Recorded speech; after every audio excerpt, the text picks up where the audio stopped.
Jake Jantz gets the first for Davenport Central. Midway through this second quarter, the Muskies lead 14-7, but Central is driving now into Muskie territory. The ball sits at the 43-yard line.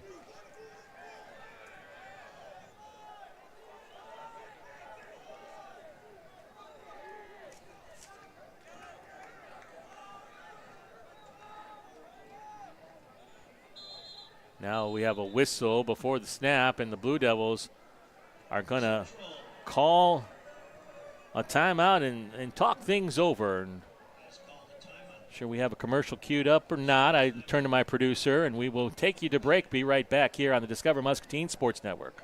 MPW is making green power possible. We're harnessing wind and solar energy to power your home or business. You can decide how much of your energy comes from renewables. 25, 50, 100%. Calculate yours online now. For just a few dollars a month, match all or a portion of your usage from the energy produced from our South Fork Wind Farm and our new project, Muscatine Solar One. Go green with MPW. Learn more at mpw.org. In the future, more and more of the energy we use will come from renewables. However, the transition to being carbon-free is a long journey, taking years of research and trillions. Well, back here, Central taking that time out. Blake Ferris in at quarterback. Not sure if this was a scheduled change at QB or if Roselle was injured. Keep our eye on that, but Ferris calling the signals right now. Out of the shotgun. Man comes in motion. Here's the snap. Ferris runs an option to the right. Going to keep it and pick up a nice gain of about 6 yards. Second down and 4 upcoming for Central as the clock continues to tick down to about 5:20 to go in this first half.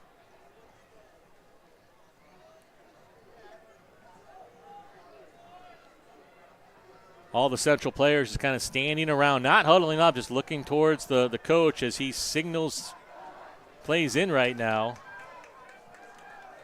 And they'll go right to the line, run without a huddle. Ferris looks to throw, lets it go. The ball is caught, and enough for the first down in the left flat. Just a little simple slant route out of the backfield. Enough to move the chains. That's Declan Swanson, senior receiver. First down 10, Davenport Central down to the 30-yard line.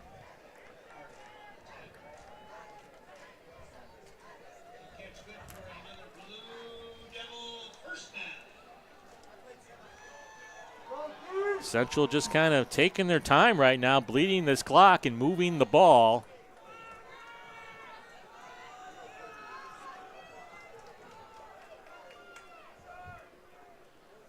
Little quarterback keeper, and not a whole lot there. Much better play on defense as Truesdale there to make the tackle after a gain of maybe 2 on the play. Second down and 8 at the 28-yard line.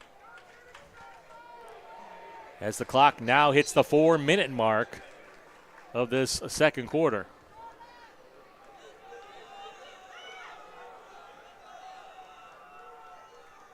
Out of the gun. Man goes in motion. Snap. Fakes the throw. Quarterback keeps it. Quarterback moves ahead to the 25-yard line. Third down upcoming for Davenport Central. Ball at the 25. They got to get to the 20. 3:27 on the clock. Right now you're looking at a 42-yard field goal. I think that's a little out of the comfort zone range for the Central coaching staff. So this might be a two chance at a first down right here, 4-down situation. As the Blue Devils come up to the line of scrimmage, and now whistles blow. And we're going to have a timeout taken by the Muscatine Muskies. Their second timeout of this first half is they kind of sense how big this play is upcoming here on defense. As Central tries to tie the score up before halftime. Well, Tatum Roselle, the starting quarterback, is out of the game right now. You had Marcus Burden play quarterback last week for a bit. He was 0 for 4 passing, the young sophomore. But this is the third quarterback right now in the ball game for Davenport Central, and he's effectively moving the ball down the field.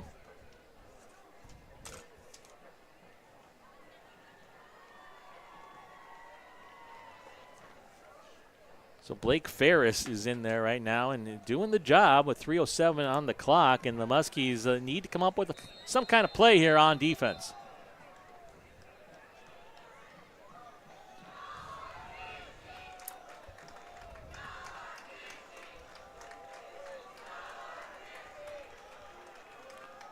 Large student section for the Muskies start to make some noise across the way. Out of the gun is Ferris. Man comes in motion from right to left. Turn the give to the back. Up the middle he goes, still on his feet, and looks to be just shy of the first down. So a 4th down and 1 upcoming. And Central goes, they're going to go hurry up right now, right back to the line of scrimmage, trying to catch the Muskies not being ready. Man comes in motion. Ferris takes the snap, turns, gives to the back. He's hit at the line of scrimmage. I don't think he got it. And the defense comes up big on 4th down and 1. And Muscatine will get the ball back with 2:37 on the clock. That right there is what you needed to see from this defense. A huge stop on 4th down and 1.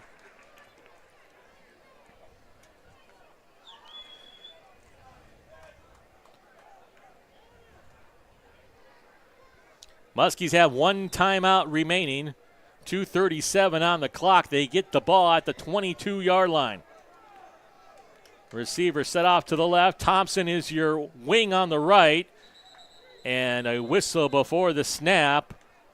And we have a timeout called by the Muskies, so they burn their final timeout. Someone didn't like something about that play that was called, and they'll reset right now on the sidelines. See how aggressive Muscatine wants to be here. You're already up 14-7. If you could get a score on the board before halftime, that would go a long way coming in and getting kind of feeling secure. You don't feel secure with a 2-score lead, but you feel a lot more secure than a 1-score lead. And you got a weapon right now in Jackson Othmer as well that you don't have to go the full 79 yards right now. Get the ball down the field and set Othmer up for a potential field goal before the break. Take a 10-point lead. There's no harm in that. That's a good plan right there, and we'll see how the Muskies will get this ball down the field now as they break their timeout and come back on out. Led by sophomore signal caller Gage Curtis has done a nice job tonight for sure. Maybe got the jitters out of the system from game 1 and starting to feel a little more confident out there here. Now playing with the lead here in game 2.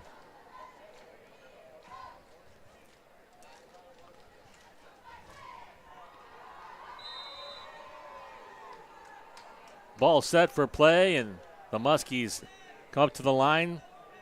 Brookhart set out wide to the left. Here's the snap, the give, and not a whole lot there. Maybe 4 yards on that first down carry. I believe that was Ryland on the carry. Ball carry was number 32. So Ryland gets the ball out to the 27-yard line as the clock continues to tick down to 2:12 and counting. 2nd and 6 upcoming for the Muskies.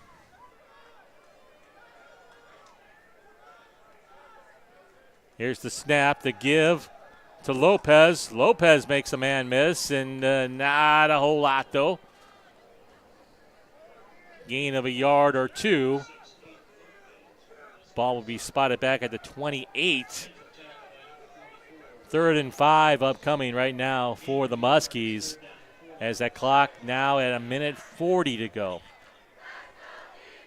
You're kind of caught in no man's land here. You want to hurry up and score, but you also want to go slow. If you don't get the first down, you don't leave Central with a lot of time.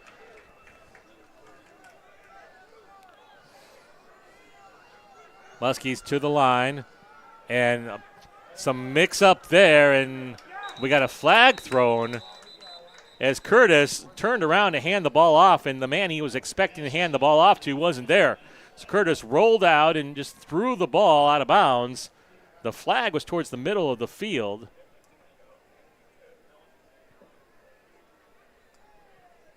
And we have an illegal man downfield, which makes sense, seeing that was supposed to be a run play.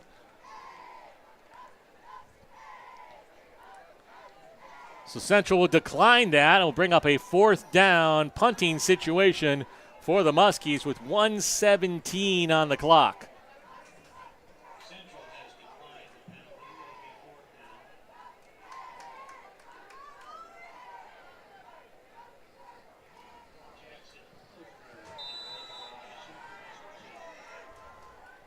be 4th down. Othmer back to his 12-yard line. He'll boot it away.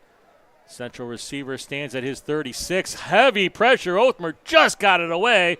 The ball is fumbled, and it's loose.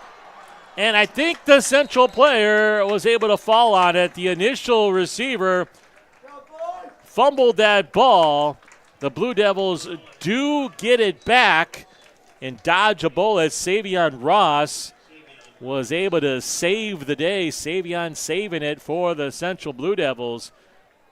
And they will get another possession here before halftime. The ball spotted at the 34-yard line. We marked on the left hash. 1:06 on the clock. Blue Devils do have one timeout remaining. The Muskies have used all of theirs. See who comes out at quarterback here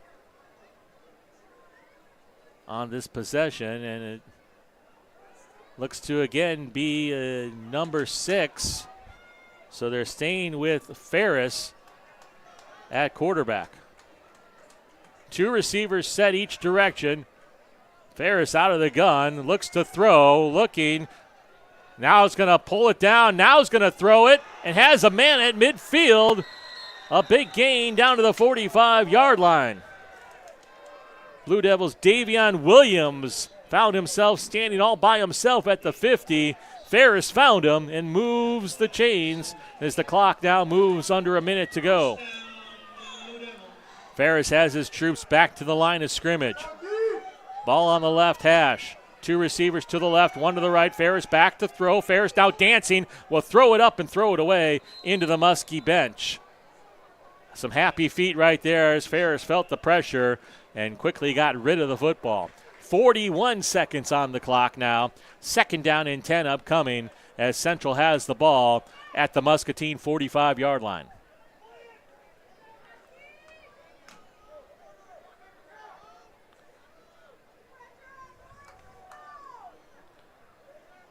Blue Devils back to the line. Still plenty of time on the play clock. It's down to 12 seconds. They'll send 2 receivers to the right, 1 to the left. Ferris out of the gun, stands at the 50-yard line. Here's the snap. Ferris rolls to the right, looks downfield, lets it fly deep and over the head of his intended receiver. Jake Jantz was running the post route. The ball sailed over Jantz's head at the 20. 3rd down and 10 upcoming with 35 seconds on the clock.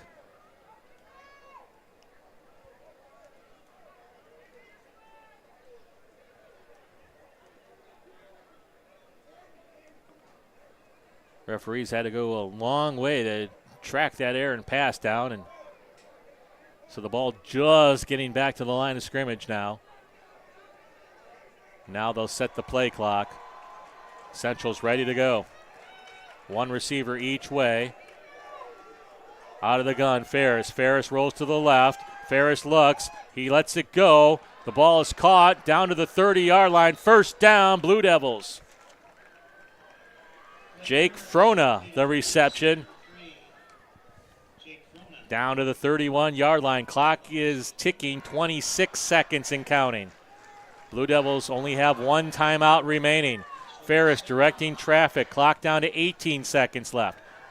Ferris has his troops set. Here's the snap. Back to throw. Looking deep. Lets it fly over the middle and over the head of the intended receiver.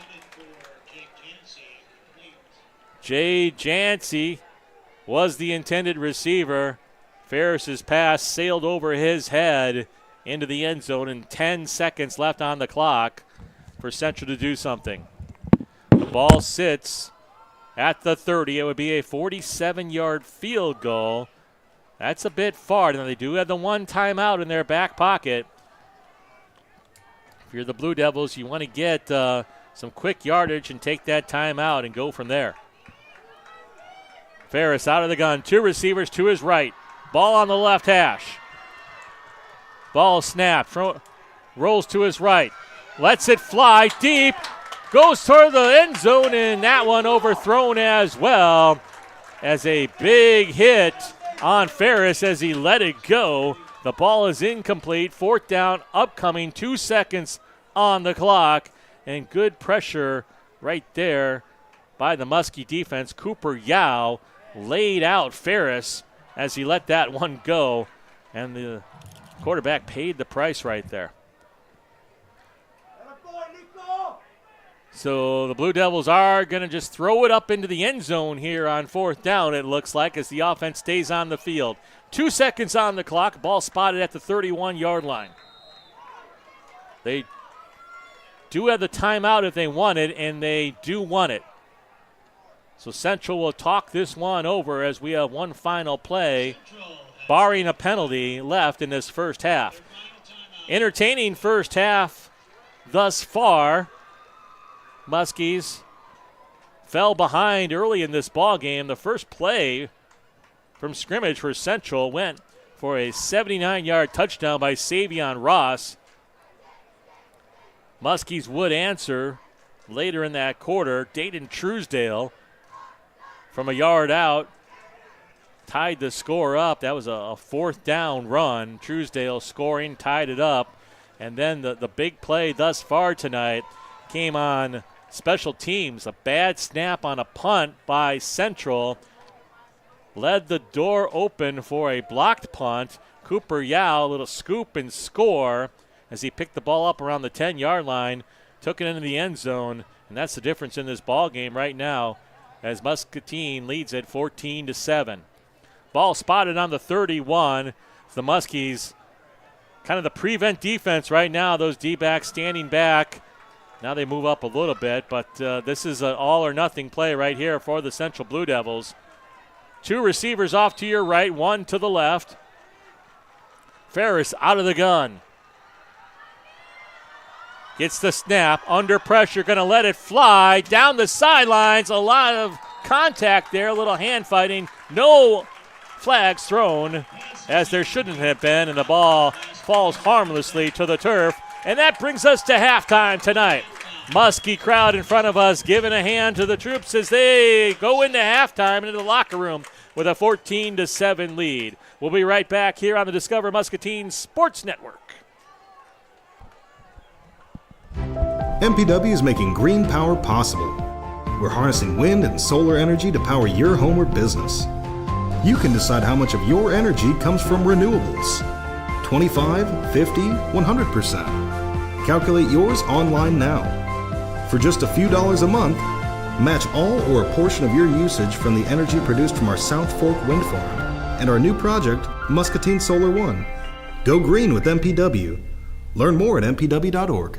In the future, more and more of the energy we use will come from renewables. However, the transition to being carbon-free is a long journey, taking years of research and trillions of dollars nationwide. Our Powering the Future plan is a balanced approach. It increases sustainability while maintaining reliability and affordable rates for Muscatine. And it allows the flexibility to adopt new innovations as they become viable. The future is coming, and we're embracing change to do what's best for our community. Learn more at mpw.org. network. The home phone is making a comeback. Really? Why would I need a home phone? For starters, no dropped calls or bad reception. In an emergency, you know where the phone is, and 911 knows your location. Plus, the phone's handy for family, even if your cell phone's out of the house. MPW's fiber phone offers crystal clear connections, free local calls, low long distance, and your favorite features. Save money with MPW phone and get your first month free. Learn more at mpw.org or call 263-2631.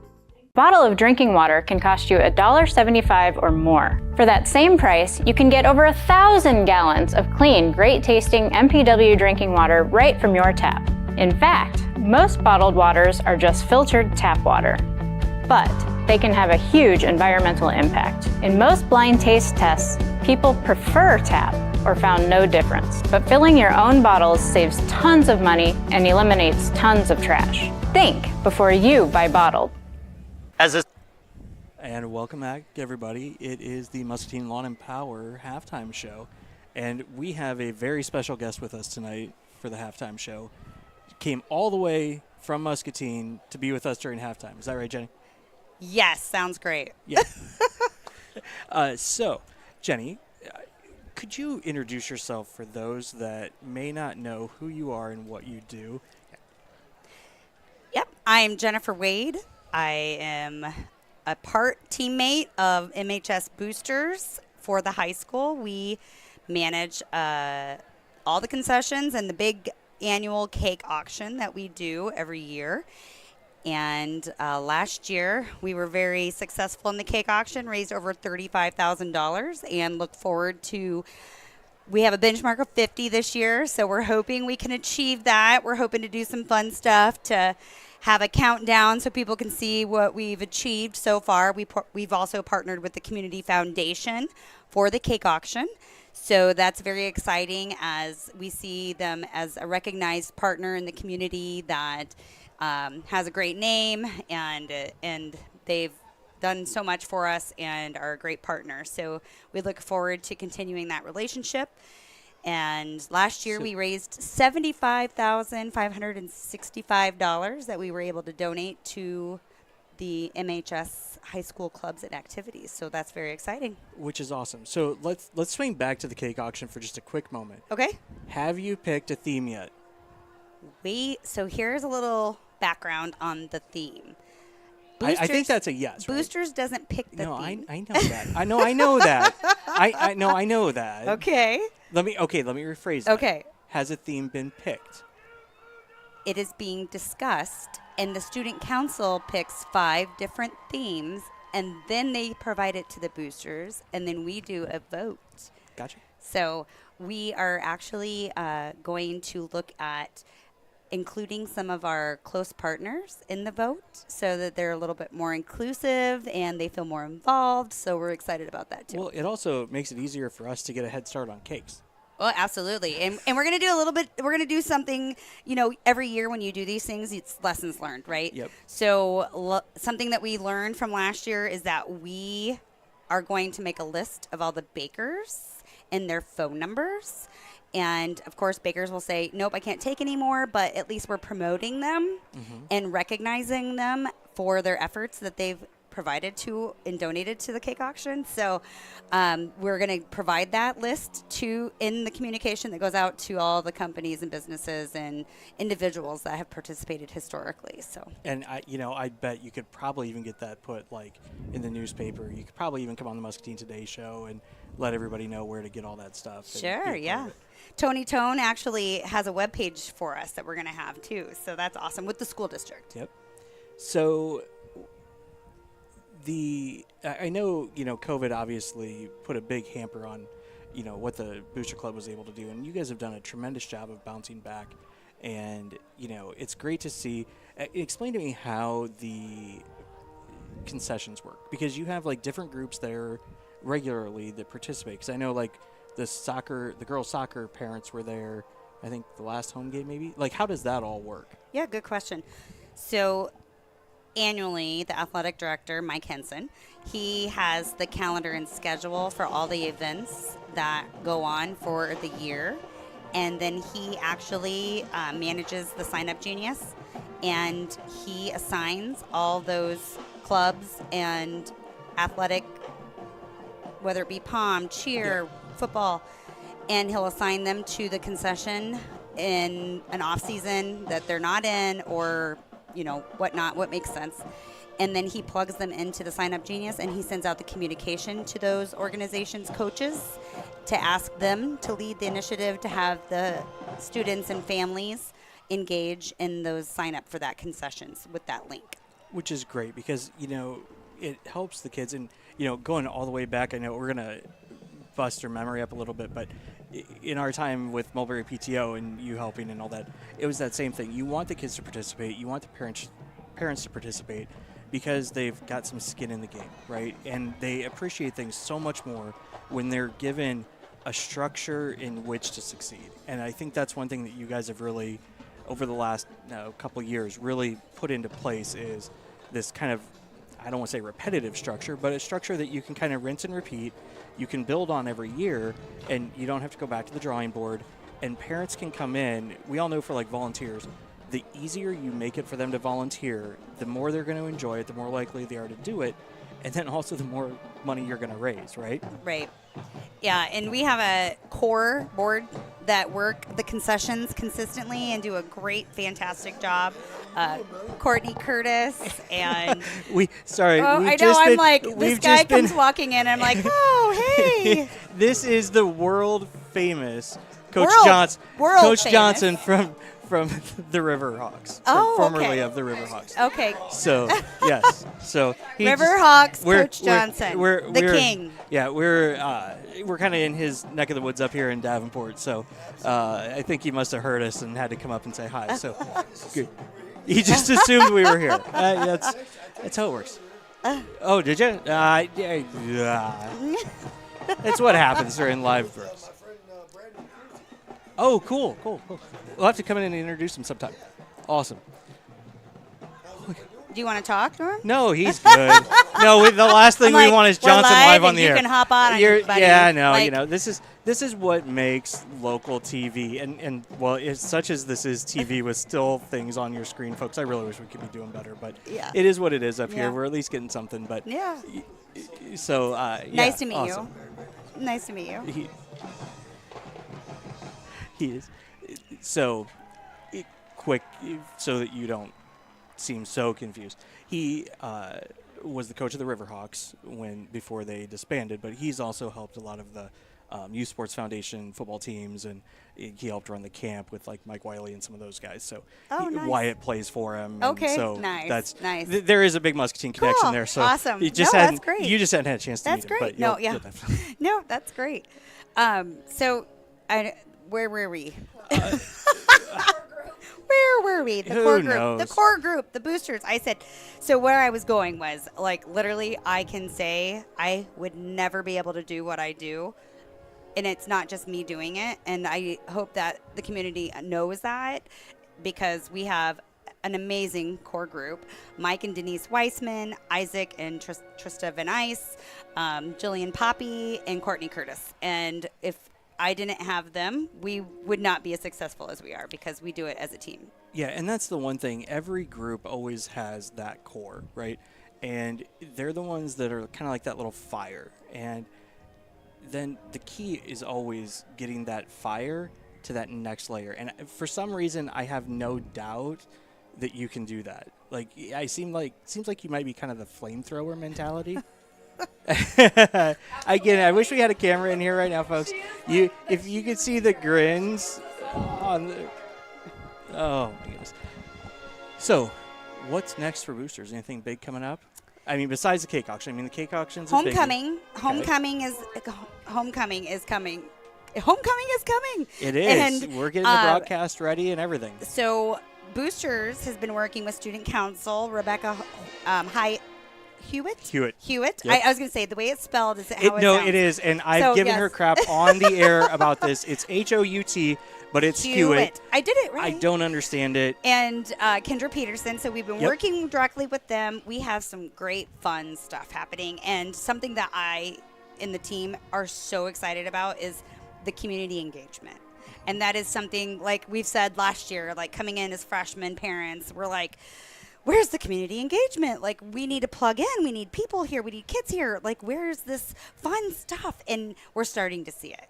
And it's exciting. It is so exciting. And, like, I am talking to some of the varsity or the varsity players and some of the seniors, and they're like, oh, of course you're doing that now. And I'm like, but you are here and you get to experience it. So it's exciting. And we want to keep it. We want to sustain it. And we see that there's a lot of very young teachers. I feel really old when I walk into the high school. No kidding. No doubt. I'm first of all, the building is completely different than when we were there. Yes. Like, not even close to the same. It's like 6 times larger. Yes. And everybody is younger. Like, yes. I don't know. Which how. Which I think is fantastic, because I'm hoping there's some, again, the word sustainability. And maybe we can help bring some things back and or create new things. And they're open to that. And I think that's what's fantastic. Well, and what I love to see from even just the media side is like Becky, who wants the broadcast to happen and is coordinating everything early in advance and having us be a part of these conversations. So it's like, where can we position cameras to broadcast the event for those that can't be there, and then still be able to get back, because, you know, there's the parade coming down Mulberry, but then we got to hustle back in like 30 seconds flat to get there for coronation and be set up for broadcast. So she's like, hey, let's, like, I don't know, think about this, figure out where we can have Team some kids. up. Yeah, and it's great. It makes our life, I'm going to say, so much easier, because it's all about making my life easier. But okay, well, I'm going to hand over to Miss Courtney here, because I'd like her to give some talking, and I'm going to. And she we're looks pass totally, the torch, passing totally the torch. surprised. I don't want to be the only one talking. All right, thanks, everybody. All right. Well, thank you, Jenny. And if you would, introduce yourself for those listening. And what you've been doing with the Booster Club. Sure. I'm Courtney Curtis. I help. I try to get the kids engaged. We work really hard with our community members, out there cheering them on, getting them involved, getting these kids recognized for the wonderful things that our kids are out there doing. Yeah. So what's your favorite part been? The absolute favorite part. Favorite thing that's happened? No embarrassing things for Jenny, though. Oh, goodness. Favorite thing? I would say my favorite thing is the whole homecoming, honestly. We were both cheerleaders, so I think we can both say football season, well, Jenny wrestling, but being able to cheer on these kids. And so we still bring that on as we're older, and we're hoping that we instill that into these kids. So. That's absolutely awesome. Thank you both for, and we would be remiss if we didn't say what you guys were doing up here at Davenport Central tonight. What are you? We are watching. No, yes, no, I know. No, did you not bring food? Like. Yeah, so we a big part of things it that looked we like do. As I walked in, it looked like they were doing a pop-up concessions right in front of the Davenport Central concession stand. Yeah, so we feed a lot of these players. So after the game, JV today, they came out and we provide them with their meal. And then varsity, once they're done, they'll come out and have their meal. JV at away games, they get snack packs that parents put together. Booster kind of helps with. They send them on their way with a snack pack. Varsity gets a meal as well before home and away games, and then they all get together. And for homecoming, we do a big breakfast for them. Did I see that like Guadalajara was like? Las I was Lomas, close. I was close. And was there? Who was the one week one? We had Waffle House. Waffle House. Yes, that's right. Yep. I knew it was somebody that I knew. But then we are also having a big food truck event after or during the coronation and after the homecoming parade. So we're very excited about that as well. That's something new. Yeah. Yes. So none of this is possible without our local sponsors in Muscatine. We love our community. Our sponsors are, everybody that bands together to make this possible for these kids. And I'll say this. Do you know what the greatest thing that you guys have done so far is? Chick-fil-A in the concession stand. Thank you very much. On that note, we will bring Mr. Roland Glenbine back to talk about the first half, because he unfortunately missed Chick-fil-A last week. Well, thank you guys so much for having us tonight. 2 more times. Make sure we know. Would you send that to me, and I'll make sure that we put it on the broadcast so that people know when to come get their Chick-fil-A? And then the days that we don't have Chick-fil-A, Roland, welcome back. Yeah, now we're talking about food. You bring me back in. That's exactly right. That's how we roll on the Discover Muscatine Sports wow. Network. And, I'll say this. It's a good thing you weren't here when Jenny was, because I think that is one person that can keep up with you. Energy-wise? Energy and the number of words per second out of a mouth. Absolutely love that lady. Well, I tell you what, I come back and I look out there and look at the moon. It is risen above the stands on the whereas we look out over the east right now. I get a picture of that, post that. I mean, it's still full, right? I guess yesterday was the official super blue moon. Super something. Super blue, is that what we're calling it? I went out and looked at it. It was cool. But it's still amazing right now. It's a really cool shot looking at that just over the bleachers on the east side of the stadium, which is still odd to me, covering so many games here over the years. That's the home side of the stadium for Central this year. It's usually where the road team is over on the east side, but tonight Muskies are over here on the west side, and the teams are back out on the field. We're about ready to start this second half. Muskies lead 14-7. Thanks to a 1-yard Dayton Truesdale touchdown and a scoop and score off a blocked punt by Cooper Yao. And the defense has played much better. We talked about that in the pregame, how the defense needed to step up, and coming off that game against Jefferson last week, and they have. There's been some great plays. Nico Arcio has had a great first half. Arcio, yeah. Yes, Nico's had a good first half. Cooper Yao's made some good hits out there. So that needs to continue, because this game, you feel good, but it's still just a one-score ball game right now. Yeah, and it's one of those things where, they always say that things hinge on a couple of plays every game, right? And if those things bounce your way, if you're doing all the little things, those things are more likely to bounce your way. So far, they're bouncing the Muskies' way. But you can't count on that the entire game. You've got to make sure that you stick through all the little things, hold all the blocks, do everything that you need to win a game fundamentally all the way through the fourth quarter. Yeah, in a little cushion right now would be nice. Just get that up, get the momentum. Don't let them have the momentum back.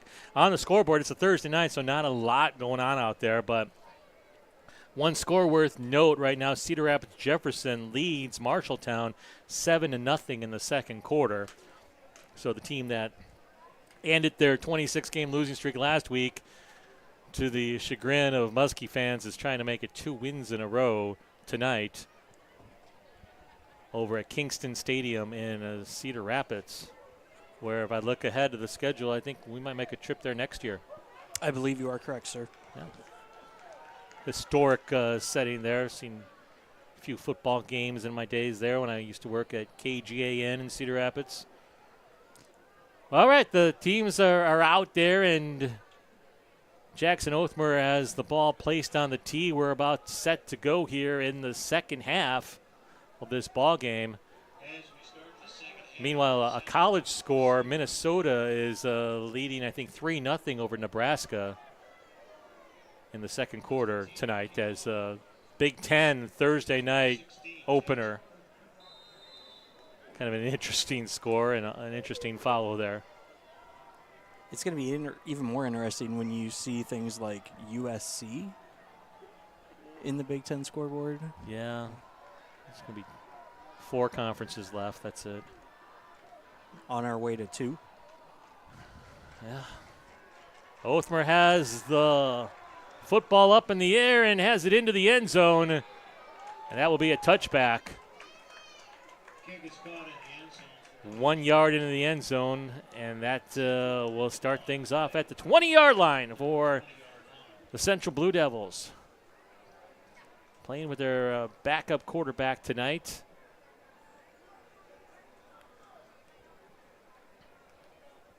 As Roselle has been hurt, and they'll have to do it with Mr. Ferris as he leads his troops back out onto the field, and we're set to go here in the third quarter. So odd to see Central out of the shotgun pretty much 99% of the time. That's what Coach Berg has brought over here to this Blue Devil team, and this is a quarterback option play as he pitches it out, and breaking free for a first down and a gain of about 15 on the play as the Blue Devils go option out of the gate. As it's Jake Jancy getting the carry and a nicely converted option on first down.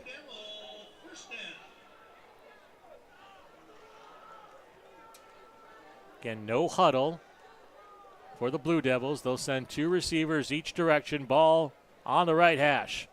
1st and 10 at the 37-yard line. Back to throw. Ferris pump fakes, now lets it go. He has his receiver right at the line to gain. We'll see where they mark it there. That's very close to another first down. Davian Williams, the receiver. They'll mark him a yard shy. And 2nd and 1 upcoming for the Blue Devils.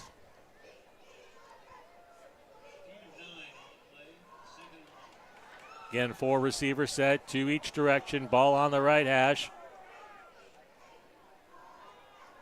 Ferris out of the gun. Back to throw, looking downfield, lets it fly deep down the left sideline. The ball up for grabs, and it's dropped. He had his man out there. The ball over the head of the defender, right into the arms of the Blue Devil receiver, and it went right through the breadbasket of Savion Ross. Well, that's a long run back to the huddle there for Ross. And a big sigh of relief for that Muskie defense. 3rd down and 1 upcoming now. Good call, good aggressive call on 2nd and 1. Now 3rd and 1. Let's see if they keep it on the ground. Hard count, and the receiver left early. They were trying to draw Muscatine offsides. Instead, they got their own man, Davian Williams, to leave early, and that is a big 5-yard mark-off against the Blue Devils. You take a potential run play on 3rd and 1. Now it's more of a passing situation, 3rd down and 6. Ball marked back to the 41-yard line.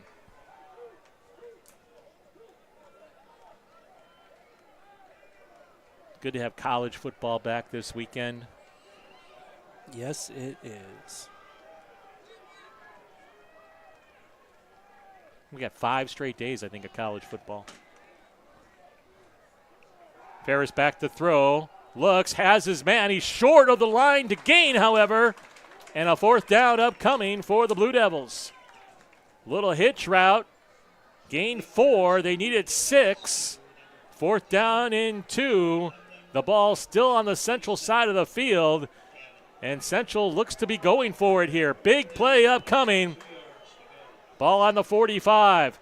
Quarterback keeper right up the middle. It's going to be close, and 2nd effort gets the job done for the Blue Devils. It looked like the Muskies had him stopped initially. They kept the legs moving, and Ferris is able to get the first down.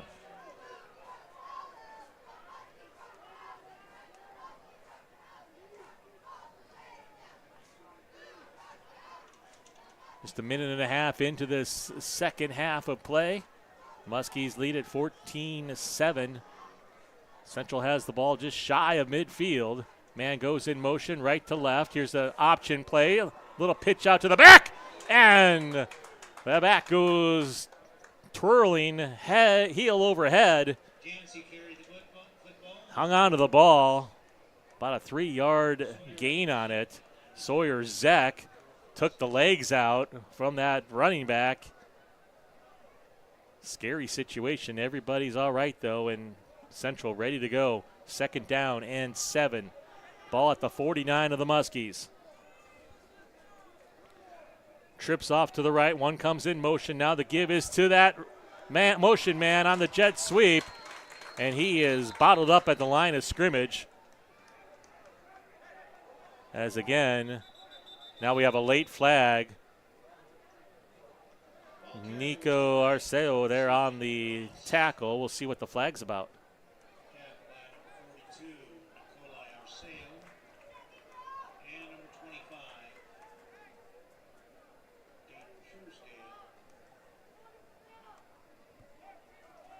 Officials talk it over. Right now, a third down upcoming. We'll see what the penalty is about.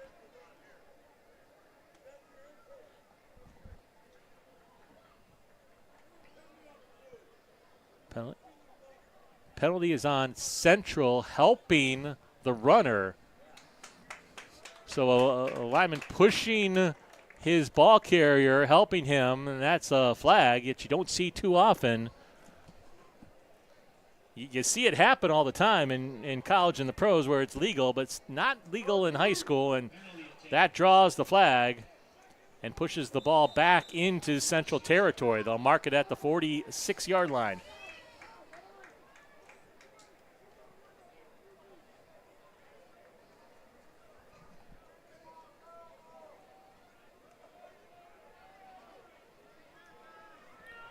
Play clock down to 8 seconds. Central's got to hurry.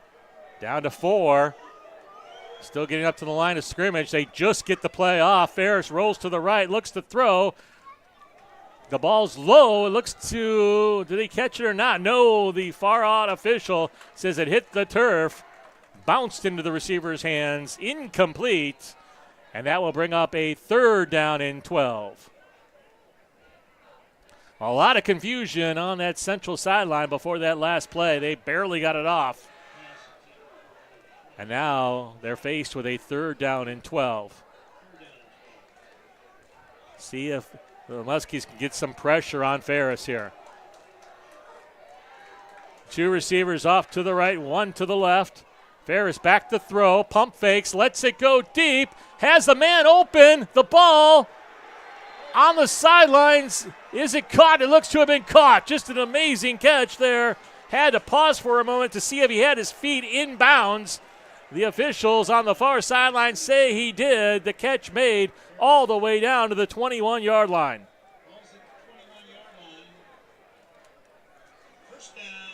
Shane Hagedorn made that reception right on the sidelines, and that's a big play by the Blue Devils on 3rd and 12. The ball all the way down to the 21. A gain of about 32 yards on the play. So Ferris now sends 2 receivers each way. They'll hand up the middle, and not a lot of room to run there for the Blue Devils. Maybe 2 or 3 yards on it as a player loses the lid. Jake Jancy, the ball carrier, lost his helmet. Will have to come out for this next play. Sawyer Zek credited on the tackle. 2nd down and 8 upcoming. The ball just inside the red zone. Ferris, 2 receivers each way. Ball midfield. Runner comes in motion. Quarterback pitches. The ball is loose and caught, hung onto somehow. Well, that was a little option play off to the right. However, it was really a forward pass as the pitch went forward. The back bobbled, hung onto the ball, and got the first down. Great concentration by Datavian Fair to hang on to that and move the sticks. 1st and goal, Blue Devils, as they're knocking on the door trying to tie this game up. Ferris gives off to Fair. Fair spins. He's at the 5. Will be brought down right there. 2nd down and goal upcoming from the 5-yard line.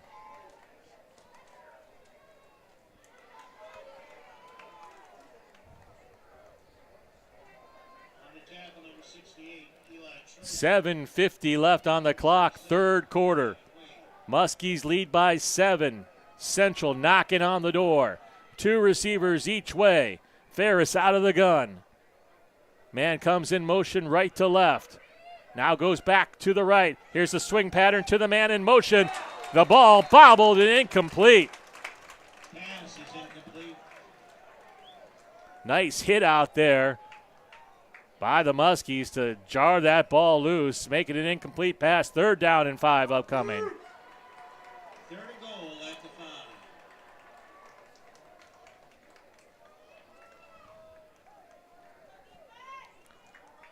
Central has the play. They run up to the line. Still 15 seconds left on the play clock. Plenty of time. 2 receivers off to the right, 1 to the left. Ferris has a man coming in the motion, right to left. Here's the snap, option to the right. He ducks inside, dives for the end zone, and he's marked down just shy of scoring. Well, Ferris lost his feet, ended up in the end zone. The knee touched down inside the 1 before scoring. 4th down and goal upcoming, and we have an injured Muskie on the play.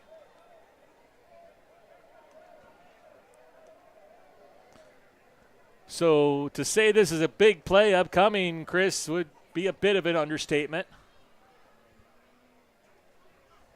You would be correct. I usually am. 4th down, we're trying to see who that injured player is. That's on the far, far sideline. So as they attend to him, the coaches kind of get a free timeout right now to discuss this play. And most times in high school football, this is the old quarterback sneak. The ball inside the 1 yard line, really can't get any closer to the goal line than it is. It is marked on the right hash. As that Muskie player still down, trainer's working on him. Why don't we take a quick break here, and then we will be right back once play resumes.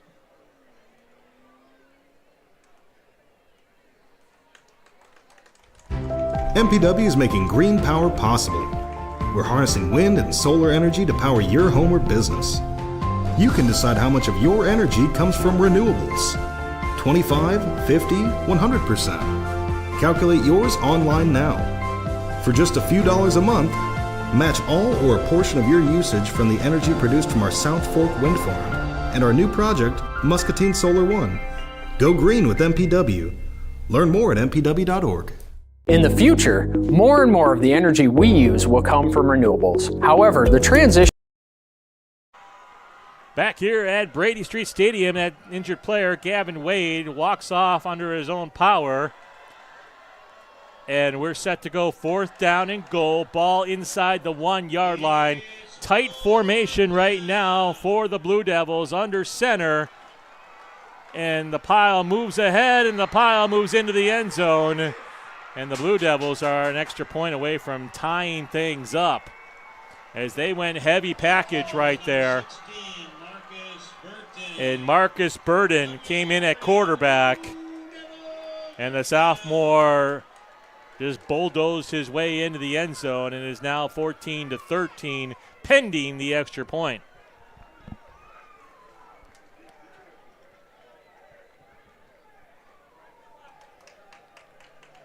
This is not automatic for Central. They are lined up. High snap. Fire called. The quarterback looks. The holder trying to throw the ball, and the ball goes incomplete. Cooper Yao knocks him down, and he may be hurt. Well, the quarterback was the holder on the play, and he is writhing in pain right now as Cooper Yao laid him out as he threw the ball.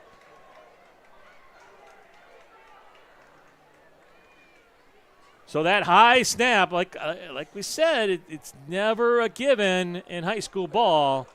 And Central's had some trouble with PATs this young season. And sure enough,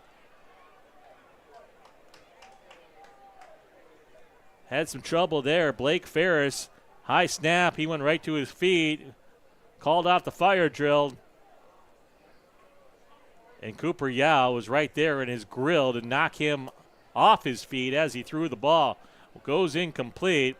Ferris is still down, and they're attending to him. The Muskies still have the lead, 14-13. We'll be right back. MPW is making green power possible. We're harnessing wind and solar energy to power your home or business. You can decide how much of your energy comes from renewables. 25, 50, 100%. Calculate yours online now. For just a few dollars a month, match all or a portion of your usage from the energy produced from our South Fork Wind Farm and our new project, Muscatine Solar One. Go green with MPW. Learn more at mpw.org. In the future, more and more of the energy we use will come from renewables. However, the transition to being carbon-free is a long journey, taking years of research and trillions of dollars nationwide. Our Powering the Future plan is a balanced approach. It increases sustainability while maintaining reliability and affordable rates for Muscatine. And it allows the flexibility to adopt new innovations as they become viable. The future is coming, and we're embracing change to do what's best for our community. Learn more at mpw.org. Roland Glenba and Chris Anderson back here at Brady St Stadium in Davenport. Blue Devils have just scored but missed the extra point. Muskies continued to lead 14-13 in the offense, facing what should be a very big drive right now. And we talked in pregame about Darnell Thompson breaking one this year. And this would be the perfect spot to take one to the house right now. It absolutely would. He's explosive enough. He can absolutely do it. There's no question. It's why he bats leadoff in baseball. Yep. He's quick. He gets up to his top speed very quickly, and he's gone. I've been known to call a few things in my life, so maybe we'll set this one up here. I'm all in. Call it. All right. Should we take video of it? Just in case? Just in case.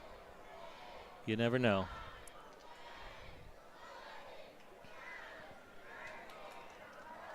All right, the ball being set up on the right hash. Central has not had a touchback this season, so the Muskies should have a crack at it here. Thompson standing at his 10-yard line. The ball is up. It's high. And it is retrieved back there. Bobbled, not by Thompson, but by Yao. Yao breaks up the middle, makes a man miss. He's at the 40. He's at midfield. Yao still on his feet to the 30. Down to the 20. Has one man to beat. Down to the 10. And down to the 5-yard line. He is brought down. However, there is a flag on the field. And an injured Blue Devil on the field as well. So We'll find out all this stuff right now, and unfortunately that flag is usually not a good sign. It's not. But that was exciting. It was exciting, and when we show you this, guys, because we did get it on video, you'll know exactly when Roland got excited because my arm started shaking because he was hollering and hitting. Oh, I did kind of tap you there. That's all right. I thought we had one. Well, we did. Yeah. And we still don't know what the flag is, but it's on all the makings of a block in the back right now with the player down. But we still await that signal. And they still have an official down at the 6-yard line where that play ended. And they'll decipher all this here, and we'll keep it here to find out what the verdict is. But it's been a heck of a game right now. Player of the game might be Cooper Yao. If I would say yes. Especially if that play stands and that official's kind of walking back this way. That's not good. And even if it doesn't stand. Yeah, so far. I mean, there's still a lot of game to play. But thus far, if we had a 2.5-quarter player of the game, it would be Cooper Yao. You know, we could make one of those. So a clipping call on the Muskies will bring that amazing return back. And you'll be able to check the video out of that nonetheless. They are going to break. Ball is up. It's high. And it is retrieved back there. Bobbled, not by Thompson, but by Yao. Yao breaks up the middle. Makes a man miss. He's at the 40. He's at midfield. Yao still on his feet to the 30. Down to the 20. Has one man to beat. Down to the 10. And down to the 5-yard line. He is brought down. The player is up. However, there is a flag. And walking off on the field. Power. That's good to see. Ball is up. It's high. And it is retrieved back there. Bobbled, not by Thompson, but by Yao. Yao breaks. Looks to be okay. Muskies have a long field ahead of them now after that penalty. They'll mark the ball at the 14-yard line. In essence, a penalty of 80 yards. On the field. Ball is up, it's high, and it is retrieved back there. Bobble, not by Thompson, but by Yao. Yao breaks up the middle, makes a man miss. He takes the 40, he's at midfield. Yao scores, turns, gives off. A little room there for Truesdale, and Gaden makes a nice spin move, close to a first down. However, there is a I think he got it. Remove the sticks, 10 yards on the first down. Ball is up, it's high, and it is retrieved back there. Bobble, not by Thompson, but by Yao. Yao breaks up the middle, makes a man miss. He takes the 40, he's at midfield. Yao scores, big to a 30, down to the 20, has one man to beat, down to the 10, and down to the 5-yard line. Under center, turns, same play to Truesdale. Truesdale trying to break a tackle, spins. Ball is up, does it's high, make a nice game of about and 5 it is yards on the play. retrieved back there. Bobble, not by Thompson, but by Yao. Yao breaks up the middle, makes a man miss. That's the Muskie's bread and butter there. That's the play that you see Ty Kozak break for touchdowns a lot. And that play was well blocked 2 times in a row for 15 yards. Ball is up, it's high, and it is retrieved back there. Bobble, not by Thompson, but by Yao. Yao breaks up the middle, makes a man miss. He takes the 40, he's at the turn, the give, this time Ryland. Ryland's got a first down outside the 40. And a late flag thrown. And this one, I think, is going to be on the Muskies. There's a very upset player right now. And it is retrieved back there. Bobble, not by Thompson, but by Yao. Yao breaks up the middle, makes a man miss. Evan Frankie was the player jumping up and down, upset when he saw the flag. And down to the 5-yard line, he is brought down. However, there is a flag Short out yet on the field. Ball is up, it's high, and it is retrieved back there. Bobble, not by Thompson, but by Yao. Yao breaks up the middle, makes a man miss. He takes the 40, he's at midfield. Yao scores, big to a 30, down to the 20, has one man to beat, down to the 10, and down to the 5-yard line. Big hit by Frankie. Brought down. However, there is a Frankie thought it was legal. on the field. Ball is up, it's high, and it is retrieved back there. Bobble, not by Thompson, but by Yao. Yao breaks up the middle, makes a man miss. So the young man is to his feet. Yao scores, big to a 30, down to the 20, has one man to beat, Jackson Jays. and down to the 5-yard line. He He also brought serves down. as the kicker and punter There is a for flag the Rebels. on the field. Slowly walking towards Ball the is sideline. up, it's high, and it is They're going to call unsportsmanlike conduct on both teams. So they will offset, and it looks like the play will stand.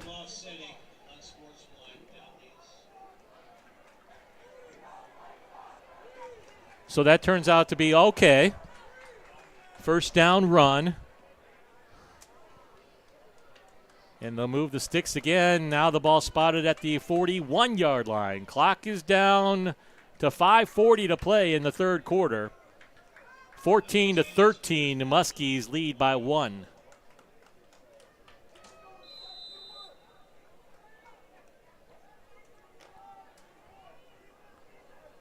Last week at this time, we were still in the second quarter, maybe halftime. Here's the give, first man through, and not a lot of room to maneuver there as Seth Ryland gets back to the line of scrimmage and no more.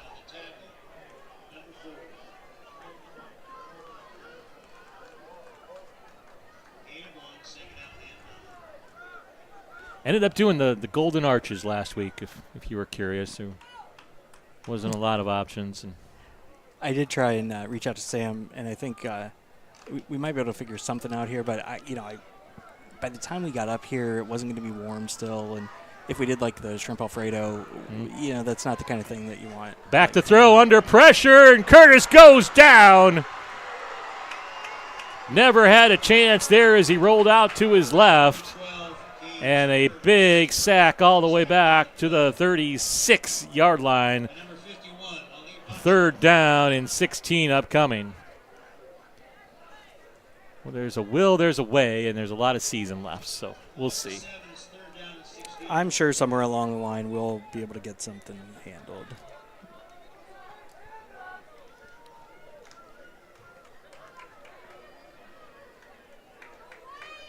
It's 3rd and 16. How aggressive will they be? They'll hand off, and Aiden Lopez picks up a few yards, gets back to the original line of scrimmage, and no more, out to the 41, and out comes the punting unit on 4th and 10. First to hit him was number 44, Davion Williams. Well, if we're talking food, and you're a Muskie fan up here in the Quad Cities right now, they serve sushi until midnight over at Yoso, another place that could come on and be a sponsor. Just saying. New Japanese place downtown Bettendorf, right off of I-74. Might have to work on that. Yeah, might have to. Here's the punt. It's a short punt. It's very short and takes a bad bounce, and it's not even a first down on the punt. The ball hit at the 50, bounced backwards 6 yards, and Oathmer would like to have that one back, as it ends up being a net punt of about 4 yards. You don't see that often from Oathmer. And this sets up Central in great field position.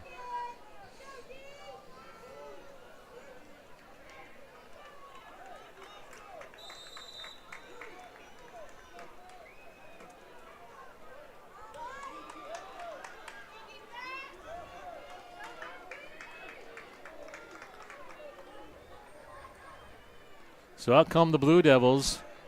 Ferris back in the game at quarterback. He's all right. He throws a high pass caught out there in the flat, and a nice gain on first down to about the 35-yard line. Bring up a 2nd and 1 for the Blue Devils. Just a easy little hook pattern, pitch and catch.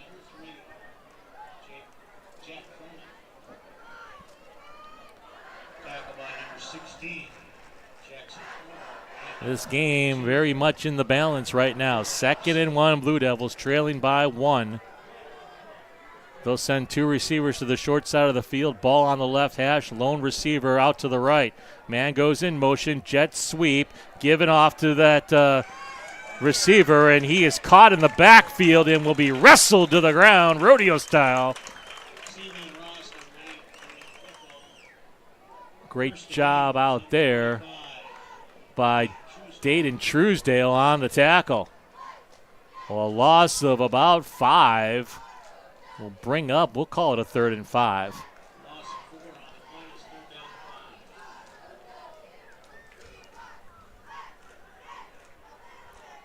Ball sits at the 39-yard line of Muscatine.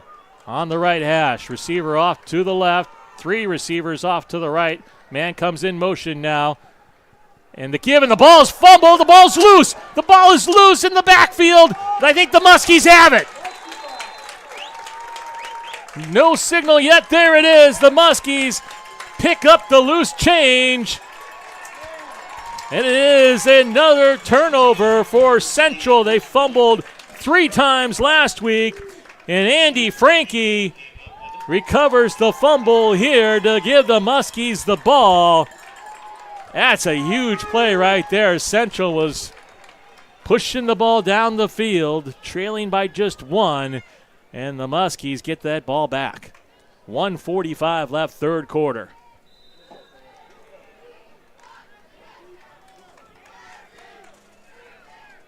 Curtis under center, full house backfield. The turn, the give, and it's Brookhart, not a lot of room there. Lost a yard on the play. Gavin Brookhart on the carry. Never got the edge and loses. They're going to mark him back a couple of yards. 2nd and 12 upcoming, and now we have a whistle and we have a Muskie on the turf. Slow to get up. And we'll take a quick break. Be right back here on the Discover Muscatine Sports Network. Bottle of drinking water can cost you $1.75 or more. For that same price, you can get over 1,000 gallons of clean, great-tasting MPW drinking water right from your tap. In fact, most bottled waters are just filtered tap water. But they can have a huge environmental impact. In most blind taste tests, people prefer tap or found no difference. But filling your own bottles saves tons of money and eliminates tons of trash. Think before you buy bottled. As a seasoned 30-year MPW employee, I can tell you we do the right things the right way. Our Powering the Future plan is just the latest example. It allows us to transition away from coal-fired generation and increase sustainable energy sources while maintaining the reliability you've come to expect. It's a historic transition that positions our community for progress. I believe in MPW's plan and am enthusiastic to be a part of it. I am Doug. Back here at Brady St Stadium, a couple of Muskies dealing with cramping issues on that last play. Cooper Yao and Gavin Brookhart both managed to come off the field under their own power, both jogging off, so they'll be okay. Meanwhile, 2nd and 12 upcoming for Muscatine.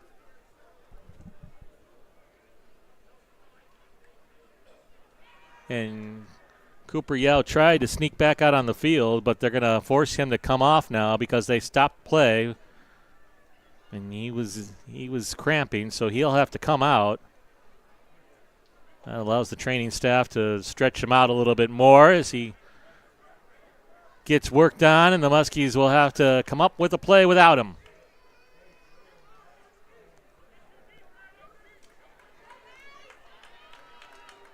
Yet to start the play clock, so everything's good, and now they will whistle the ball in play. Marked at the 42-yard line on the left hash. Final minutes upcoming of the third quarter. Wing formation off to the right.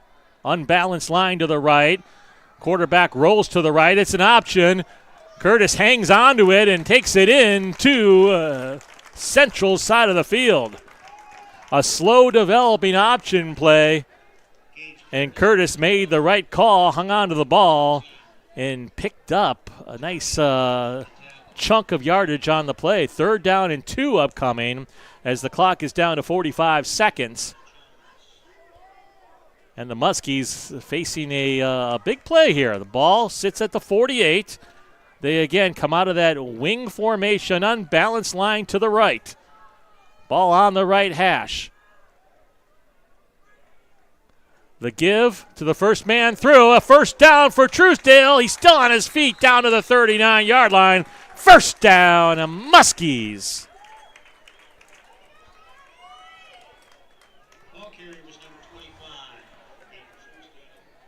Muskies in the huddle. They do not have to snap the ball again if they don't want to. 15 seconds on the clock.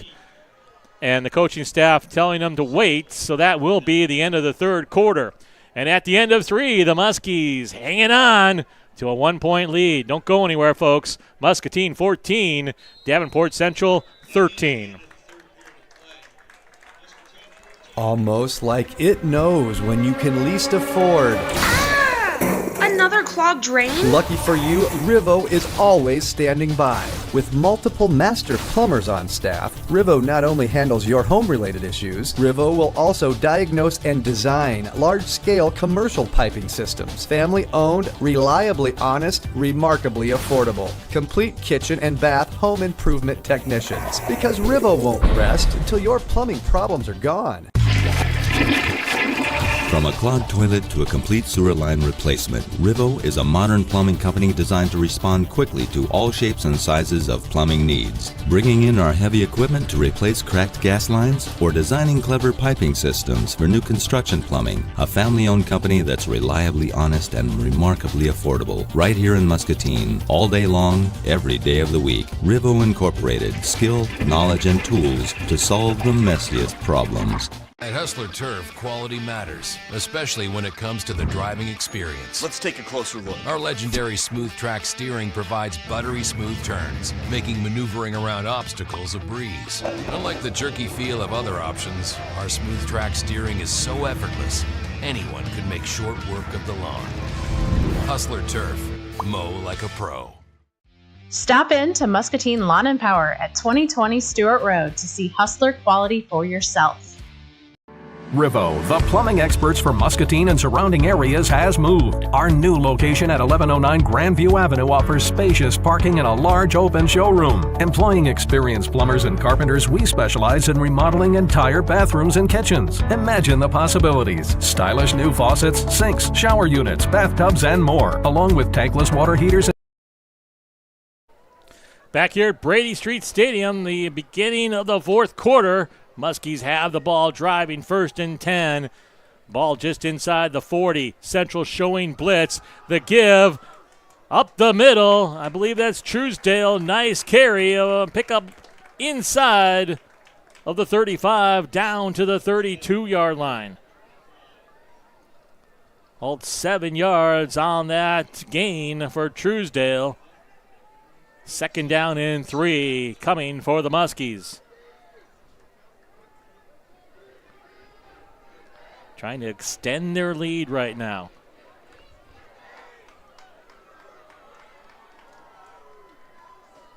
Wing formation, wing to the right, ball on the right hash. The give, and oh boy, the wood was thrown down right there on defense. A huge hit. Bringing Truesdale down in the backfield.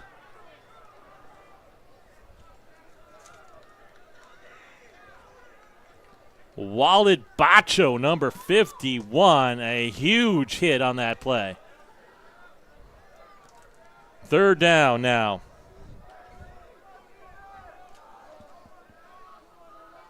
Again, wing formation, wing to the right, comes in motion. And one of the linemen jumping. That pushes things back 5 yards, 3rd and 10, and that's big. This Muskie offense much better built for 3rd and 5 than they are 3rd and 10. Aren't most teams? I'm contributing tons of wisdom tonight. Don't call you the best color man in the business for nothing, to quote Bob Uecker. That's exactly what we need, is a little more Bob Uecker in our lives right We now. always need more Bob Uecker. That's what happens when you try and do a live broadcast with still pictures. Man in motion, the give up the middle. Truesdale, a chance at the 1st down. He's still on his feet, fighting for extra yardage, and I think he got it. Truesdale, quick hitter up the middle. Needed 10, he got 11. Clock down to 10 minutes left. Muskies have the ball down to the 28. Trying to add to their 1-point lead. Again, the wing formation, wing to the right. He comes in motion. That's Brookhart. The pitch to Brookhart. Trying to find the left edge. Brookhart puts the head down. Gets inside the 25. The ball came loose, but Brookhart was down already. Gavin moving the ball inside the 25 down to the 24. 2nd down and 5 upcoming Muskies.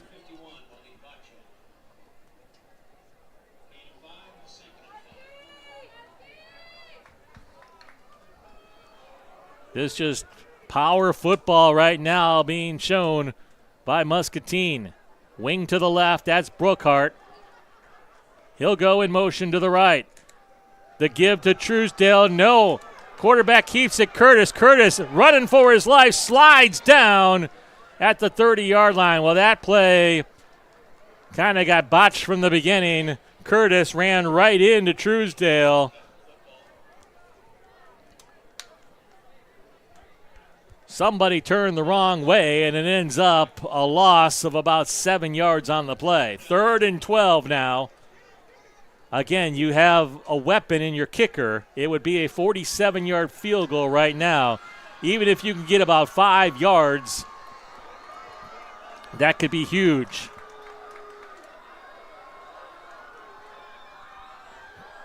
The snap, the give, caught in the backfield is Brookhart, and he's brought down a loss on the play. The ball back to the 35, and I think that's going to be punting time. It would be about a 52-yard field goal right now, and the thing is, if this were a tie game, maybe you try it. But you're up by 1, up by 4, not a whole lot of difference. It's more important to try to pin Central back right now. Othmer will punt right at midfield. High snap, he corrals it, and Pooch punts it, and that's not a great kick. It will take a nice bounce, but go out of bounds, and we have a flag away from the play down at the 15-yard line. The ball went out of bounds at about the 30. Now we'll check in on the flag back at the 15.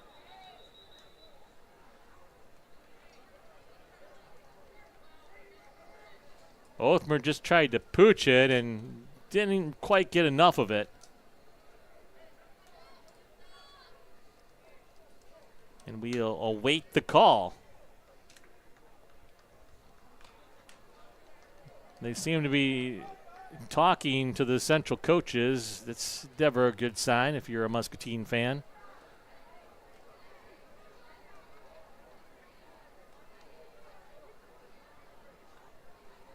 Meanwhile, we'll be back on the air next week on a Friday night as the Muskies hit the road for Iowa City West.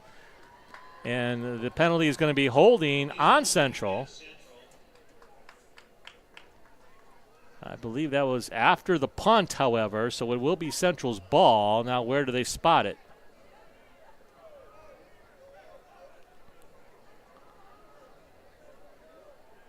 And they'll mark the ball all the way back to about the 10-yard line. So that's about what you wanted on the punt. You didn't get it, but the end result's the same.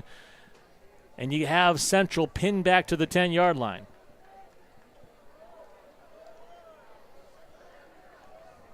But now it kind of is nerve time. It's just a one-point ball game. That referee has a rocket of an arm. Did you see that? I did not see that. You missed it. I miss many things in life. 1st and 10, Blue Devils. Their own 10-yard line. Out of the gun. 3 receivers, 2 to the left. That give is to the back. He's at the 10 up to the 15-yard line. And brought down there is Jake Jancy. 2nd down and 5 upcoming for Central. Clock ticking down to 7:05 and counting. Ball on the left hash, receiver wide to the right. Movement up front, no whistles. They'll reset. Clock still at 12 seconds on the play clock, down to 10. Ferris has the call, has the ball, now rolls to the left, quick pitch out to the back, and he's brought down at the line of scrimmage. So Central goes option, and Muscatine had that dialed up, no gain. Clock down to 6:30 left. Muskies lead 14-13.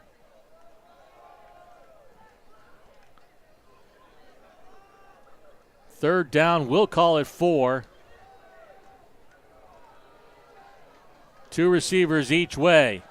Ferris out of the gun. Takes the snap, looks to throw, left flat, has his man. Survives the first hit, goes out of bounds, and gets the first down. Eberling caught the pass. He was hit short of the line to gain, but stayed on his feet. Was able to pick up another 3 yards and move the sticks. And we are now midway through this 4th quarter.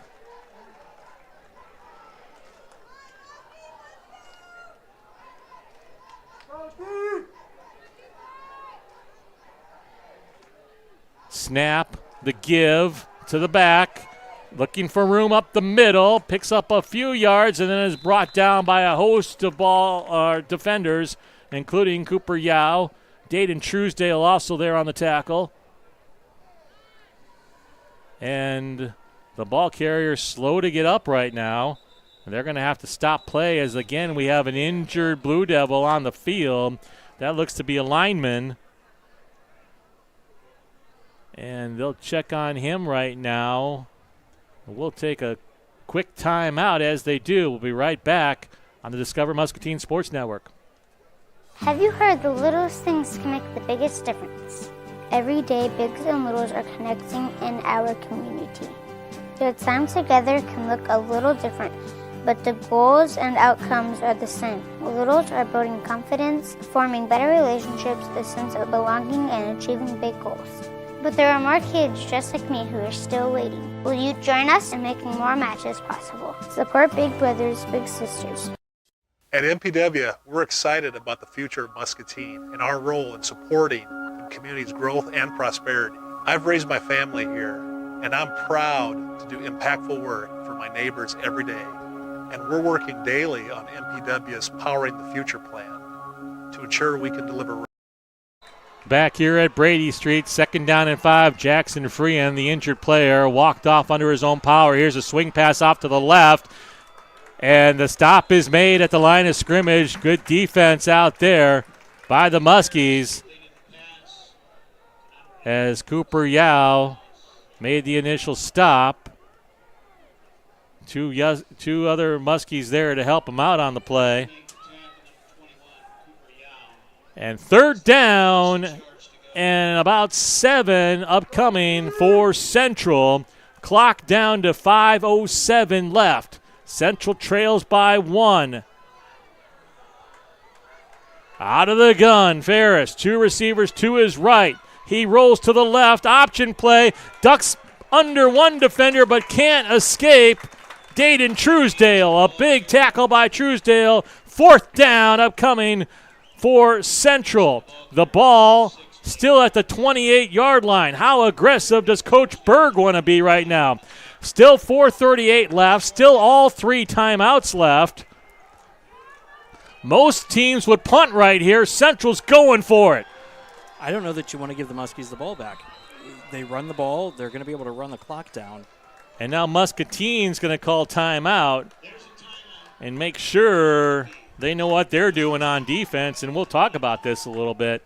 There's a lot of time left on this clock. If you can stop the other team 3 and out is the question.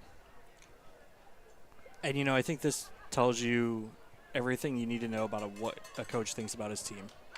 Offense, defense, which one he's putting the faith in. At least in this immediate moment. So Central lined up to go for it. We'll see if they change their mind during this timeout, but it's no give me. It's a 4th down and 6. Ball at the 27, their own 27. If they don't convert here this game, well, the odds of Muscatine winning go up immensely. I'm not going to say it's over, but we need to find one of those auto calculators that give you the percentage of the outcome. I always wonder about those. Baseball, like, okay, the runner's on second and went from 55 to 60%. Like, who's coming up with this? Someone's getting paid to do that, and that's the job I want. All right. I like this job, too. 4th down. Here we go. Central. It's the company. Always. 2 receivers each way. The snap. Looking to throw. Ferris lets it go. The catch is made. It's a 1st down. There is a flag down. Little hook pattern. Looked like it was back at the line of scrimmage, didn't it? Caught by Jancy. The flag laying at the 29 right now. And this is a huge flag on 4th down. Ineligible receiver downfield. So that will wipe out the 1st down.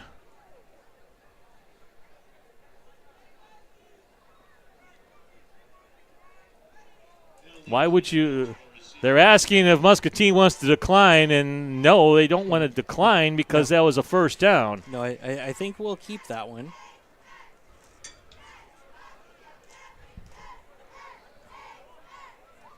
So they'll sort this out right now, and they're going to push them back, and we'll see now if Coach Berg really wants to be aggressive or if he'll punt this away.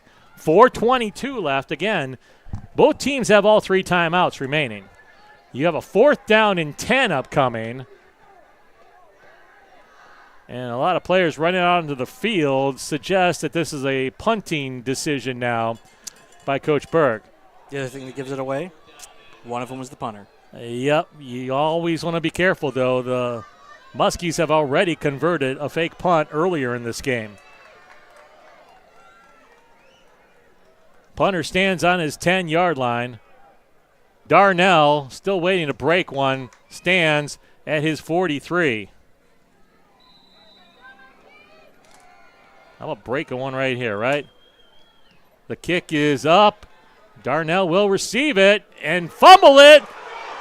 And the ball is going to be taken into the end zone by Central, but that won't count. It's a muff punt. You can't advance that. You cannot advance it. However, Central will have the ball. Well, Thompson had to run up to make the catch, and it was off his fingertips. Credit to the Central player. He was right there sprinting down the field, and that ball bounced right up into his hands. He kept running into the end zone. However, you can't advance the muff punt. And the officials are explaining that right now to the Central coaches, who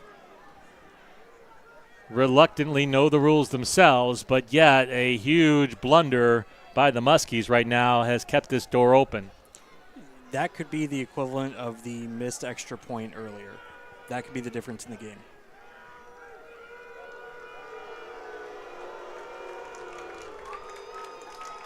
Well, the Central fans, not knowing the rules, are booing right now. They wanted the touchdown.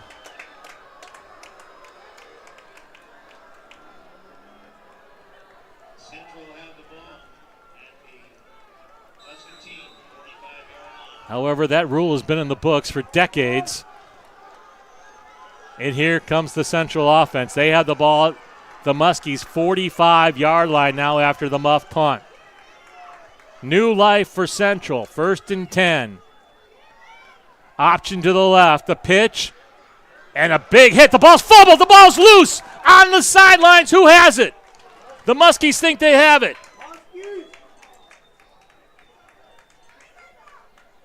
Still no signal. And Central comes away with it. Another opportunity lost for Muscatine. Cooper Yao was there. He thought he had it. Central somehow wrestled that ball away and retains possession. 2nd and 8. Clock is ticking down to 3:26 to go. Again, the Central kicker is all right. He's not great. They got to get this ball much farther down the field. Out of the shotgun, 2 receivers to the right. Ferris back to throw, looking deep, lets it fly deep, and a flag flies as well. The receiver falls down, defenders fall down, the official falls down. All kinds of chaos, and now a second flag is thrown. The ball's incomplete. All the bodies are back on their feet, and the official who threw the first flag is the man who fell down. They'll sort all this out right now. Meanwhile, the clock sits at 3:04 to go. 2 flags sit at the 27-yard line. I imagine they are both for the same infraction. 2 different officials saw the same thing.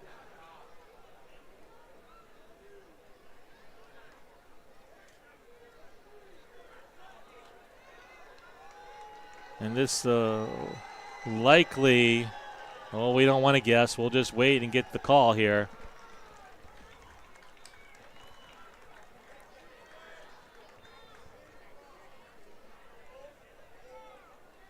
So both the flags are the same call. They're both defensive holding on Muscatine. That's first down, Central. The ball moved down to the 33-yard line.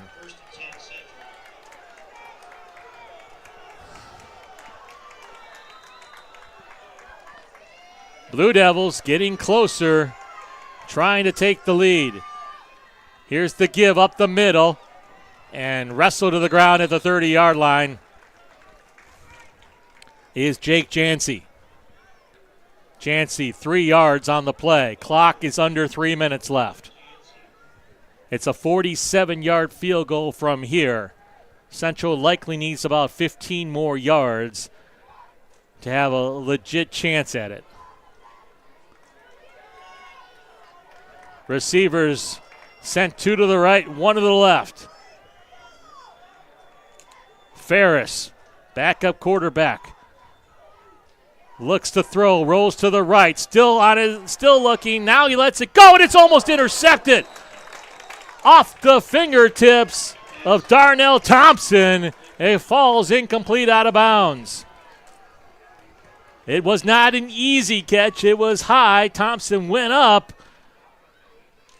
but he's frustrated with himself. Had a chance to end the game right there. Instead, Central's hopes remain alive. 3rd down and 7. 2:19 on the clock. Ball at the 30. Again, your score, Muscatine 14, Central 13. Play clock down to 10 seconds. Central nowhere close to getting this off. And they might just take a timeout here. They're letting the clock run all the way down, and now they will take their first timeout. 2:19 remaining. We'll keep it here for this one. And Central playing a bit of the clock game there. They wanted to take that clock all the way down in case they do score, not allowing Muscatine to have a whole lot of time left if they do. 3rd and 7. Ball sits at the 30.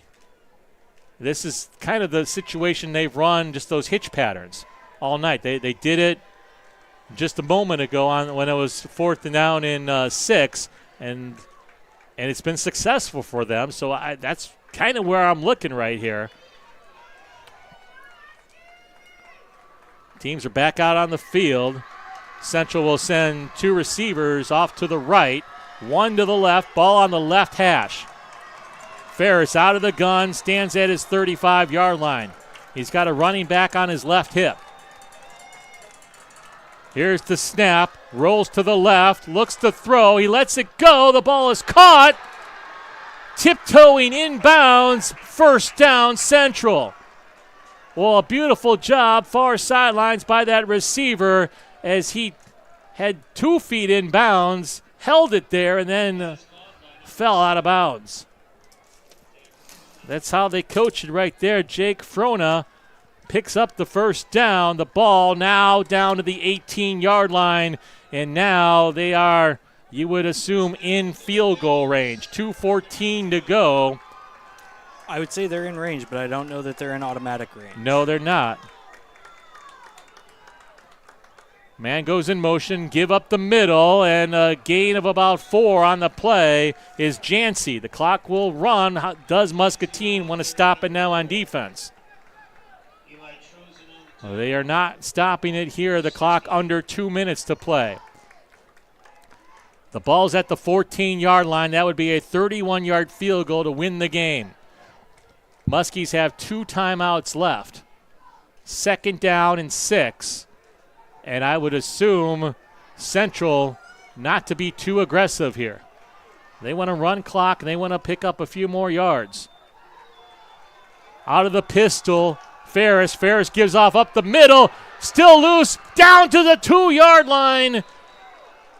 No flags on the play, and now Central knocking on the door with 1:27 left.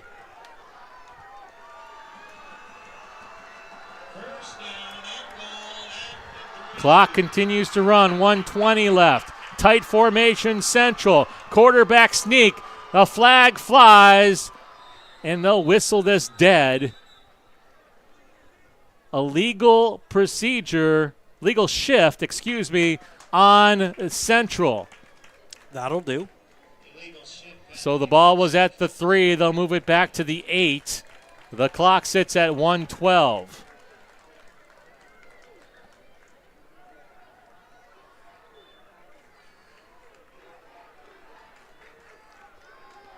Someone needs to strip this ball loose right now.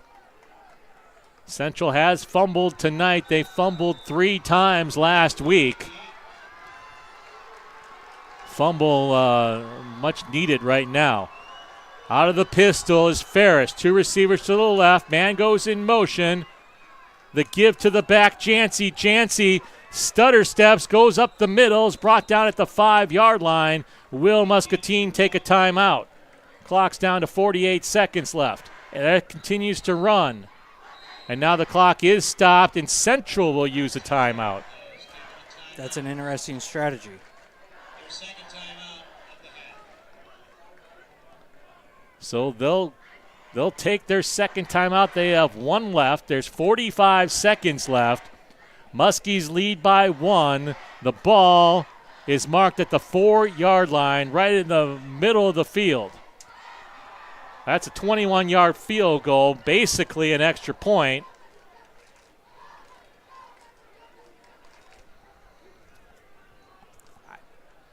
The Muskies have 2 timeouts. I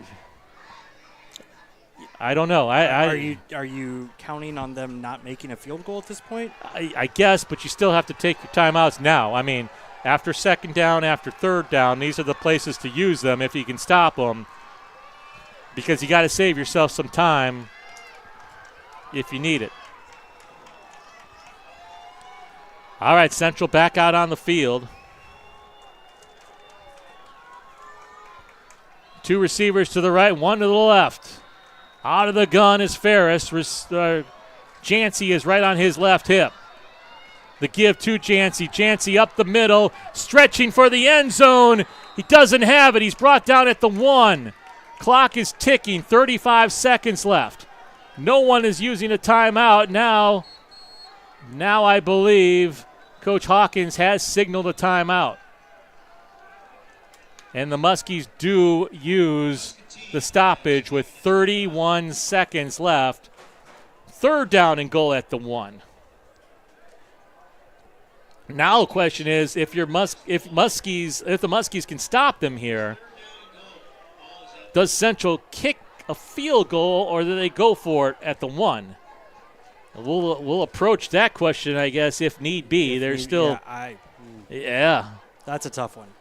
I think you got to take the points. You got to take the lead. I would assume they're coming out right now, the ball marked right at the 1. If I'm the defense, I am playing for the quarterback sneak. If they want to do something tricky and throw it or try running wide, they're going to have to beat me that way. But you got to stop the quarterback up the middle right now. They went to that earlier in the game, and that's likely what they'll go for here. But Central comes back out on the field. 3rd down and 1. Ball at the 1. 31 seconds on the clock, and they do have their running quarterback in the game. He snaps it. He goes for the sneak, and he goes down right away. And the ball's loose. The ball's loose. The ball's on the ground. The ball is on the ground. It is the Muskies' ball. Muscatine is going to win this ball game. You could not ask. The Muskies are celebrated right now as they have come away with this football. Unbelievable turn of events. Marcus Burden, that's their running quarterback, was in. You knew they were going to go quarterback sneak, and he never got his feet under him.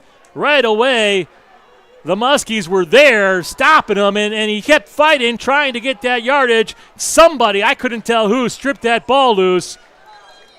And the Muskies have the ball right now, and Central's going to take a timeout as they try to regroup. And now you just got to fall forward. You can't have a safety. The ball's on the 1 yard line. Right now, all the pressure is on the young sophomore quarterback, Gage Curtis. He's got to receive this snap. He's got to fall forward, Chris. Because if you, God forbid, get caught in the end zone, you lose the game. Right. Yeah, this is it's almost quarterback sneak land. This is completely quarterback sneak land, and he's got to make sure that he goes forward, however. There's no timeouts left for Central. They just burned a timeout for some reason right there. Now, I will say this. Rather than referring Tecmo Bowl, if this was backyard, I would almost go to the center sneak. I'm not sure that's legal. That's why I said backyard. Well, this will be an amazing win right here for the Muskies if they can just dot the I and cross the T. All that remains is securing the snap and falling forward. The ball sits at the 1 yard line. The Muskies only lead by 1. A safety and you lose. Folks, here's your previous play with the fumble recovery by the Muskies.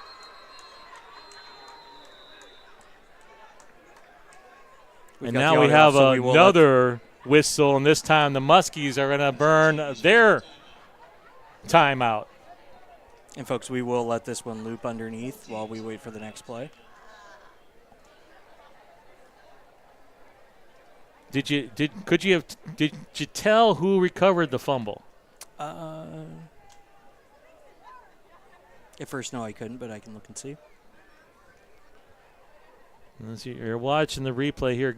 Play of the season thus far. Just great job by that defensive line.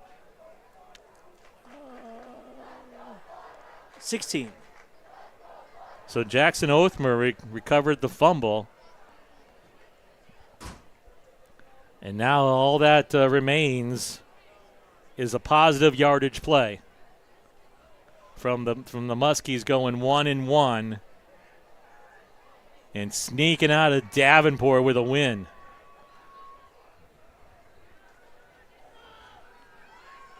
This will be the second straight week they did not score in the second half.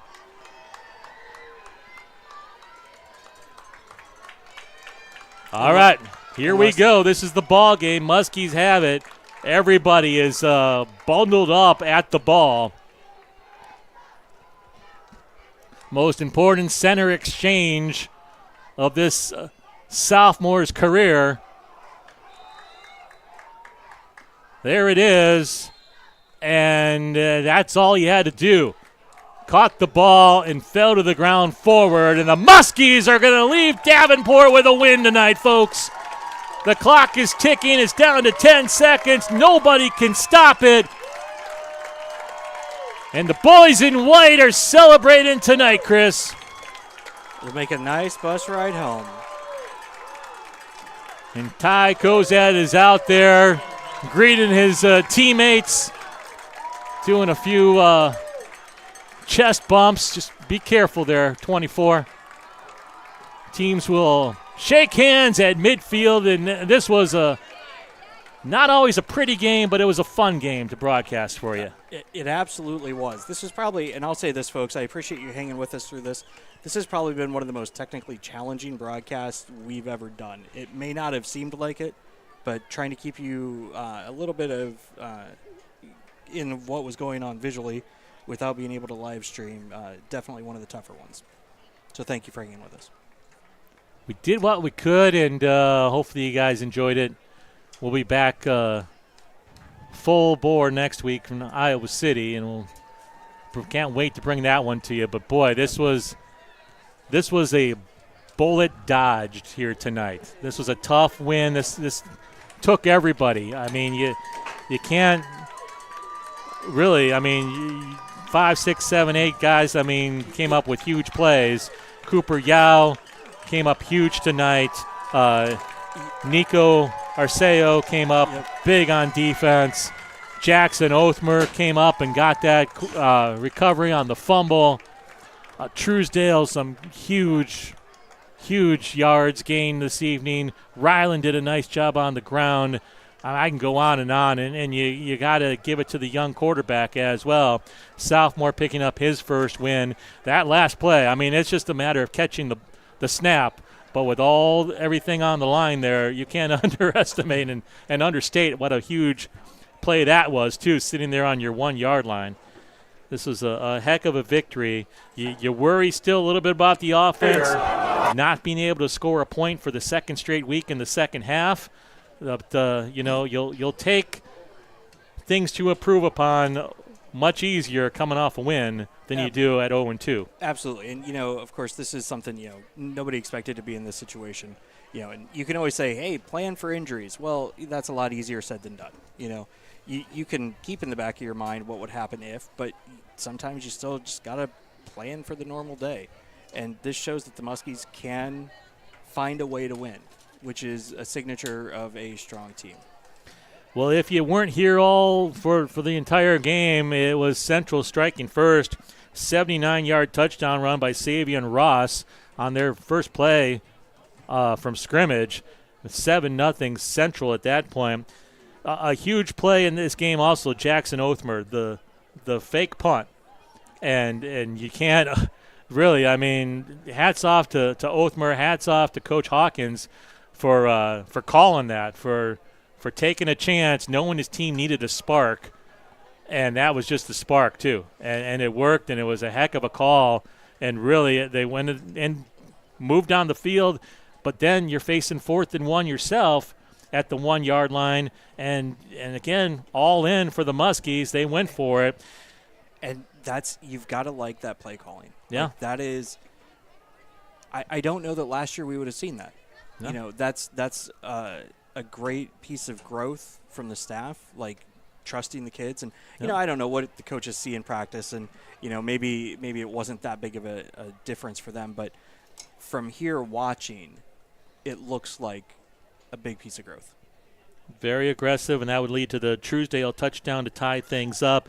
And then a huge turn of events in that second quarter. Central had the punting unit out. A high snap went over the head of the punter. He went back to retrieve it, got the ball, turned, and tried to punt. The ball was blocked and just kind of bounced right to about the 10-yard line where Cooper Yao was right there, scooped it up, and did his best to stay on his feet and get into the end zone. Touchdown for Cooper Yao. Made it a 14-7 ball game. But Central would not give up. Central came back and scored. But then the extra point miss. That's another huge play in this ball game. A bad snap. And the quarterback is also the holder for Central. And Ferris tried to run the fire drill. But the defense was there, stopped it, kept it a 1-point lead for the Muskies. That's where the scoring stayed for the rest of the game. And it all went down to that one last play and that fumble on the 1 yard line recovered by Othmer. And, when you can lean on your defense to make a play like that and come out of it, it's going to be a good night.